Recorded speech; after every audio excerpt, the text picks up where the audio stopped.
ليه الندم بيفضل عايش حتى بعد ما الموقف يخلص؟ ليه دماغك بتفضل ترجع في المشهد كأنه حصل من شوية؟ عمرك عملت قرار أو قلت كلمة أو ضيعت فرصة؟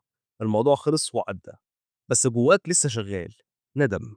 تفتكر نفس اللحظة ونفس الجملة اللي انت قلتها ونفس الاختيارات اللي انت عملتها وتقول بس أنا لو كنت عملت كذا، يا مش كان أحسن لو كنت سكت؟ طيب مش كنت خدت طريق تاني من الأول؟ كأن دماغك عمالة بتعيد الفيلم كل يوم مع إن اللي حصل حصل. ليه الندم بيفضل عايش حتى بعد ما الموقف بيخلص؟ ليه المخ بيرفض إن هو يقفل الملف القديم؟ خلينا نفهم، لأن الندم ده مش مجرد إحساس، الندم وظيفة. وأول حاجة معايا بقى لازم تعرفها إن الندم ده مش متصمم علشان يعذبك أساسا، الندم متصمم علشان يعلمك. المخ بيحب يتعلم من الأخطاء اللي هو ارتكبها، خصوصا الأخطاء اللي كانت ممكن تكلفك فرصة أو سمعة أو علاقة أو فلوس أو أمان. فعشان يضمن إنك ما تكررهاش بيشغل نظام تفكير اللي هو ماذا لو. يعني المخ بيبني نسخة تانية موازية من الواقع، لو كنت عملت كذا كان حصل كذا. وده بقى اسمه تدريب مش جلد ذات. المشكلة إن التدريب ده أوقات بيتحول لسجن. طيب ليه الندم بيبقى قوي أوي كده؟ لأن المخ عنده انحياز مشهور وهو النيجاتيفيتي بايز أو انحياز للسلبي. المخ بيثبت التجارب المؤلمة أكتر، لأن الألم معلومة مهمة للبقاء. عشان كده ممكن تنسى 10 حاجات صح أنت عملتهم وتفضل فاكر غلطة واحدة سنين.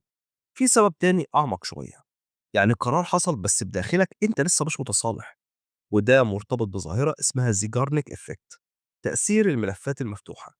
المخ يفضل متعلق بالحاجات اللي ما اتقفلتش وما اتفهمتش وما اتعملش ليها معنى، فالموقف يفضل شغال حتى لو انتهى.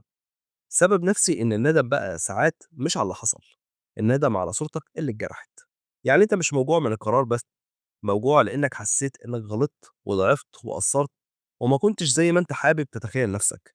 فالندم بيبقى محاولة لإصلاح الهوية، أنا المفروض أكون أحسن من كده. طيب نعمل إيه؟ أذكى حركة تعملها مع الندم بدل ما تسأل أنا ليه عملت كده، اسأل إيه الدرس اللي أنا استفدته؟